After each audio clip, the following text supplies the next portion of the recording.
Assalamualaikum warahmatullahi wabarakatuh. Jadi hari ini kita akan berbicara tentang adjectives ya. Oke, seperti yang sudah kita bisa lihat di sini PowerPoint-nya. Kita mulai dari apa itu adjectives ya. Sebenarnya kita sudah membahas tentang adjective itu di pertemuan yang sebelumnya, tetapi di bagian ini kita akan membahas tentang adjective secara lebih luas ya. Jadi yang pertama kita punya demonstrative adjective. Apa itu demonstrative adjective? Kalau saya bilang demonstrative adjective gini, bisa jadi kalian tidak akan mengetahui apa itu. Tapi kalau saya bilang ada this, that, this, and those, itu pasti sudah tahu. Oh, ternyata ini yang dinamakan demonstrative adjective ya.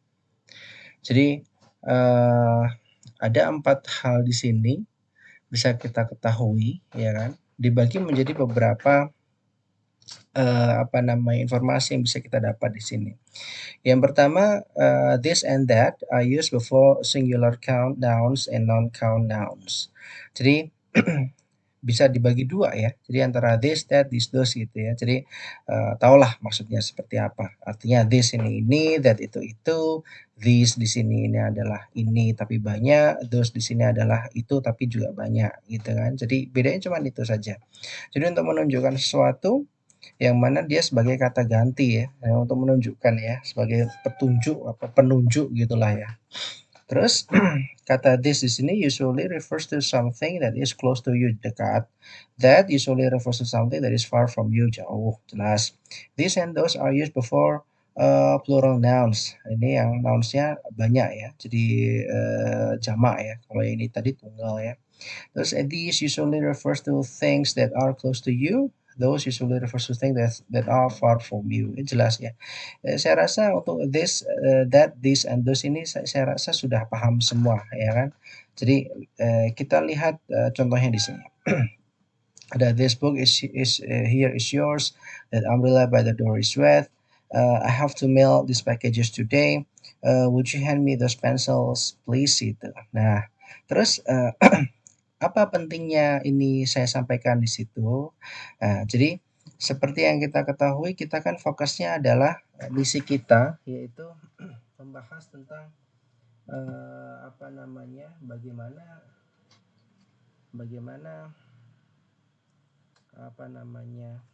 bagaimana kita misinya adalah UTS, UAS ya kan, TOEFL, TOEFL, dan juga TOEIC gitu kan. Jadi apa korelasi hubungan antara materi di sini dengan soal-soal tersebut. Nah, biasanya soal-soal yang ini itu dipakai pada materi-materi di mana itu ada bagian structure ya. Kita coba lihat contoh di sini ya.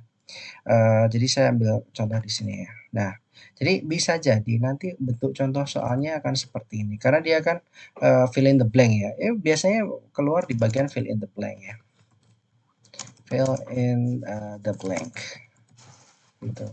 Nah, terus saya punya soal ini. Nah, terus saya titik-titik di sini. Apa ini ya? Nah, terus saya punya pilihan jawaban A, B, C, D. Nah, terus saya pilihan jawabannya adalah di sini. Ada packages, ada package, ada packaging, ada packager gitu aja. Gitu saja ya. Nah, pentingnya pemahaman tentang adjektif ini apabila ada modal soal seperti ini. Nah, gini kan kita tahu bahwa kata kuncinya kan ada di sini ya kan, yang ditanyakan di sini. Maka kata kuncinya adalah di bagian sebelumnya atau di bagian sudahnya gitu. Nah, di sini kalau kita ketahui dari fungsi-fungsi ini tadi bahwa ternyata kalau ada kata this di sini berarti ya kan, berarti this di sini adalah untuk plural dan di sini adalah close gitu kan, dekat gitu kan. Maka dari itu kita lihat di sini apakah dia berhubungan dengan singular dan plural. Oh, ternyata iya. Karena pilihan jawabannya adalah ada beberapa ini kata benda juga kata kerja ya kan, yang berhubungan dengan plural dan singular gitu kan. Maka dari itu kita bisa melihat di sini jawaban yang sesuai dengan titik-titik di sini ya jelas yang ini. Kenapa gitu kan? Karena kata kuncinya ada di sini. Jadi korelasi hubungannya adalah oh ternyata kata this ini untuk di sini diikuti dengan ya kan kata benda atau noun yang plural. Nah, maka pilihan jawaban A, B, C, D yang non plural apa? Oh, ternyata yang ini. Nah, gitu loh. Jadi pentingnya kita apa namanya membahas tentang ini itu biasanya keluar dalam bentuk seperti itu, gitu. Nah, kita lanjutkan ya. Sekarang model setelah demonstrative objective kita punya comparatives and superlatives. Nah, kalau yang bagian ini saya juga yakin kalian sudah pasti tahu ya. Jadi most adverbs and adjectives also have a comparative and superlative form. Nah, gitu. Kita lihat di sini. Nah, kalau comparative superlatif sudah tahu ya. Jadi compare membandingkan antara dua, ya kan. Kalau yang super itu yang paling gitu kan. Nah, maka dari itu kita tahu bahwa ada beberapa hal yang bisa kita jadikan acuan apabila kita menemukan oh ini comparison, ini yang tidak gitu ya. Jadi terutama dalam bagian kata sifat ya, karena bentuknya nanti akan berubah. Nah, kita lihat contohnya di sini. Kita punya simple adjective, hot, good, exciting, careful. Hot panas, good bagus, exciting menarik, careful waspada. Kita punya comparative ya. Jadi comparative membandingkan antara dua hal di mana kita membandingkan ya, membandingkan. Berarti kita menggunakan kata sifat untuk pembanding itu. Maka dia menggunakan bisa lebih hotter atau less hot gitu kan. Jadi bisa pembanding itu kan bisa naik bisa turun ya. Jadi membandingkan itu bisa positif, bisa negatif ya kan. Nah, gini. Kalau positif berarti kan lebih, kalau negatif itu kan kurang atau kurang dari ya kan. Tidak lebih dari gitu kan. Jadi tidak lebih daripada, lebih daripada gitu kan. Nah, lebih apa ini ya di sini dengan kata sifatnya di situ. Nah, maka ada beberapa hal yang bisa menjadi formula ya, bisa menjadi kita teliti bahwa seperti yang saya sampaikan bahwa dalam bahasa Inggris itu selalu aja ada perubahan bentuk ya, bentuk kata. Bisa jadi bentuk kata itu ada menggunakan tambahan-tambahan ya, terutama akhiran-akhiran di sini. Nah, contoh di sini kalau model yang pertama kita menggunakan akhiran ya. Karena modelnya regular bisa ya, regular atau irregular ya. Regular itu stabil, kalau irregular itu berubah bentuk. Nah, kita bisa lihat di sini ada kata hot yang simple. Untuk komparatifnya tinggal ditambahkan dengan akhirannya er ya, jadi menjadi hotter. Untuk superlatifnya yang paling itu bisa ditambahkan dengan akhirannya est gitu kan. Terus bentuk yang kedua itu berubah bentuk gitu, berubah bentuk. Dari kata good itu menjadi better dan menjadi yang paling banyak ada best gitu. Jadi tidak bisa ya. Karena itu sudah menjadi ya kosakata yang sudah dari sononya. Artinya kalau kita bilang good lebih bagus tidak bisa gooder gitu ya, nggak bisa ya, atau goodes itu nggak bisa ya. Jadi sudah ada bentuknya sendiri menjadi good, better, dan best gitu kan. Gitu. Jadi tidak bisa menjadi seperti ini gitu. Jadi tidak boleh asal-asalan. Jadi memang harus dihafalkan. Terus contoh yang ini juga exciting ya. Exciting juga tidak bisa. Jadi exciting juga tidak bisa berubah bentuk ataupun tidak bisa ditambahkan dengan akhiran gitu ya. Excitinger itu enggak bisa ya. Excitingness itu juga enggak bisa. Maka dia tidak bisa. Maka dia ditambahkan dengan kata more dan most gitu ya. Jadi exciting menjadi more exciting. Jadi most exciting gitu kan.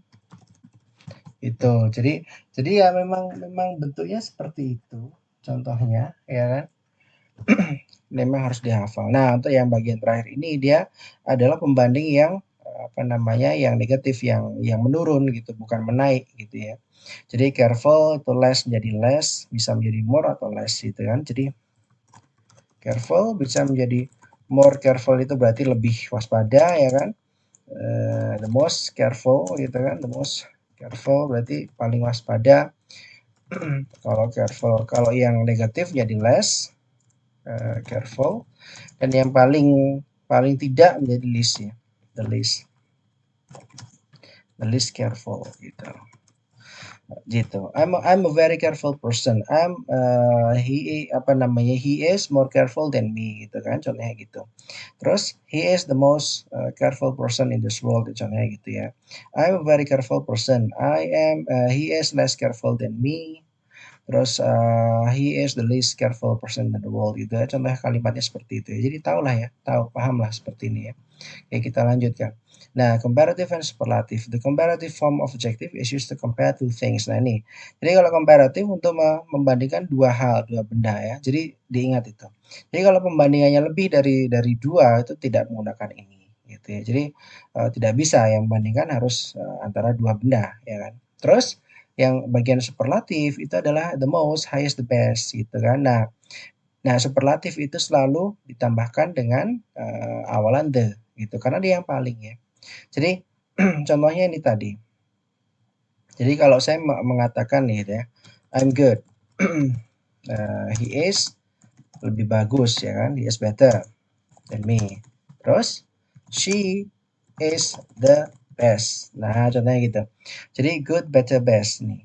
Nah, I am good, saya bagus. Terus dia lebih bagus daripada saya dan dia perempuan, dia yang paling bagus. Maka kata yang superlatif ini itu harus selalu ditambahkan dengan awalan artikel the di situ. Kenapa? Karena dia menunjukkan the only gitu ya, the only one gitu kan. The only one berarti yang satu gitu kan. Berarti ini untuk menunjukkan satu-satunya gitu, satu-satunya yang paling. Maka dia selalu harus menggunakan kata atau artikel the di sebelumnya gitu. Kalau tidak ada artikel the-nya dia salah. Gitu ya. Aturan yang kedua, more and most are sometimes used with one syllable adjectives as an alternative to EREST from when we particularly want to emphasize the comparison. Nah ini, contohnya di sini. Jadi ada more boring, the most boring. Nah ini ada penamaan ya, penamaan rule yang pertama di situ tinggal ditambahkan ER atau EST. Rule yang kedua penggantiannya ini tadi ya seperti yang sudah saya sampaikan di awal ya. Jadi sebenarnya ada beberapa aturan yang bisa dipakai di sini ya. Jadi kapan kamu harus menambahkan ER, EST, kapan kamu harus menambahkan R dan ST saja, kapan kamu harus menambahkan kata mendobel gitu ya, double kata di sebelahnya, di akhirnya, kapan kamu harus menambahkan kata more dan most di situ. Nah, sebenarnya ini sudah ada kata kuncinya ya atau sudah ada aturannya sendiri. Di mana contohnya yang ditambahkan ER atau EST adalah only one syllable with more than one vowel or more than one consonant at the end. Nah, ini contohnya di sini. Tapi kalau kamu tidak bisa memahami maksud dari satu satu vowel dan satu konsonan itu di situ ya sudah berarti apa namanya lebih baik kamu menghafal saja gitu ya. Jadi contohnya di hafalan itu ada penggunaan atau adjective list ya. Jadi ada banyak sekali itu. Contohnya adjective list itu di dalam internet itu memang harus dihafalkan ya. Jadi kadang-kadang kalau kita menemukan adjective itu jadi ada adjective list. Itu bisa dihafalkan sebagai vocabnya ya, vocabulary-nya ya. Jadi adjective list sama verb list. Nah, itu adalah dua buah list yang panjang ya, yang harus menjadi kalau kamu pengen menguasai kosakata bahasa Inggris, ya kamu paling tidak harus menghafal dua-duanya ini gitu ya. Jadi adjective list dan verb list. Kalau verb list itu berhubungan dengan kata kerja bentuk 1, bentuk 2, dan bentuk 3 ya kan. Tapi kalau untuk adjective list itu berhubungan dengan comparison ya. Compare dan superlatif gitu. Itu tadi gitu ya. Jadi daripada kamu memahami ini gitu kan di bagian-bagian ini satu vokal atau lebih dari satu konsonan. Nah, ini kan juga malah membingungkan gitu ya. Jadi belum kita juga nanti memikirkan artinya apa sih gitu ya. Nah, lebih baik kita hafalkan saja. Jadi contohnya saya punya beberapa ini adjektif ya. Ini ada cute, ada bad, ada terrible gitu kan, gitu. Kalau cute menjadi apa? Apakah cuter atau cutest gitu kan? Apakah seperti ini atau more cute atau most cute gitu kan? Nanti apa? Kalau bad menjadi apa? More bad atau most bad gitu kan? Atau berubah bentuk menjadi bad menjadi worse atau worse gitu kan, ya bisa bisa seperti nah ini hal-hal seperti ini harus dihafal gitu. Saya terrible, kalau terrible menjadi apakah more terrible atau dia berubah bentuk menjadi apa, mungkin terribler gitu ya, terribler gitu kan, kita nggak tahu. Nah ini hal seperti ini kan sebenarnya kita apa namanya, daripada mikir, "Oh ini ada satu silabel di belakangnya," itu nanti kelamaan. Nah lebih baik kita cari, kita hafalkan di sini ya. Kita googling saja, kita hafalkan. Nah gitu. Gitu ya, jadi begitu dulu untuk yang adjektif, nanti, untuk, contoh-contoh soalnya bisa apa, lihat di psychology ya, bisa untuk trialnya ini. Jadi contohnya di sini, which one is correct? Which one? Yang mana bentuknya yang lebih, yang paling sesuai? Apakah more hotter atau hotter saja, atau most dirtiest atau the dirtiest saja, atau ya seperti itu. Nanti kita, bisa dikerjakan di psikologi. Gitu dulu dari saya untuk, hari ini, bagian adjectives. Terima kasih. Wassalamualaikum warahmatullahi wabarakatuh.